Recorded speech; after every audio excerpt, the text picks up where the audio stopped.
ঢাকা থেকে পদ্মা সেতু ও মধুমতি সেতু হয়ে মাত্র পৌনে 4 ঘন্টায় বেনাপোলে পৌঁছাচ্ছে রূপসী বাংলা এক্সপ্রেস ট্রেন। গত 2024 সালে 24 ডিসেম্বর বিকাল 4টায় বেনাপোল রেল স্টেশন থেকে আনুষ্ঠানিকভাবে এই ট্রেনের যাত্রা শুরু হয়। বন্ধুরা, আজকের এই ভিডিওতে আমরা রূপসী বাংলা এক্সপ্রেস ট্রেনের সময়সূচি, অফ ডে, কোথায় থামে, টিকিট প্রাইস, রুট সম্পর্কে বিস্তারিত আলোচনা করব। আশা করি আমাদের এই ভিডিওটির মাধ্যমে আপনার যাত্রাকে আরও সহজ ও সুন্দর করবে, তাই শেষ পর্যন্ত ভিডিওটি দেখার অনুরোধ রইল। ঢাকা এবং বেনাপোল অঞ্চলের যাত্রীদের জন্য একটি অত্যন্ত জনপ্রিয় এবং নির্ভরযোগ্য ট্রেন সেবা হিসেবে ইতিমধ্যে জনমনে ব্যাপক পরিচিতি পেয়েছে। বন্ধুরা, প্রথমেই জানিয়ে দিতে চাই একটি গুরুত্বপূর্ণ তথ্য। ট্রেনটি প্রতি সোমবার সাপ্তাহিক বন্ধের জন্য চলাচল করে না। অতএব আপনারা ভ্রমণ পরিকল্পনা করার আগেই এই বিষয়টি খেয়াল করে নেবেন।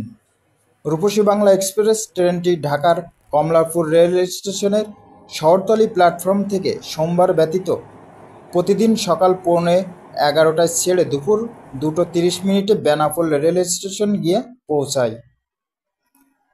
বর্তমানে ট্রেনটিতে এসি বার্থ, স্নিগ্ধ এসি চেয়ার ও শোভন চেয়ার যুক্ত আছে।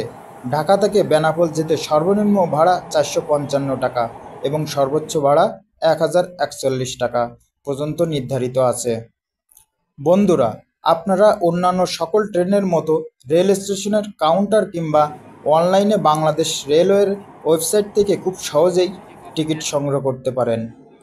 ট্রেনটিতে মোট আসন সংখ্যা 768টি, এর মধ্যে এসি কেবিন 48টি, এসি চেয়ার 320টি ও শোভন চেয়ার আছে 400টি।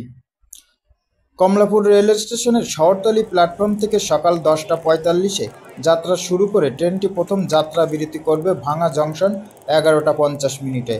এরপর দুপুর 12:22 কাশিয়ানী জংশন, 12:45 নড়াইল জংশন এবং দুপুর 1:17 যশোর জংশনে যাত্রা বিরতির পর বেনাপোল জংশনে 2:25 গিয়ে ট্রেনটি তার মূল গন্তব্যে পৌঁছাবে।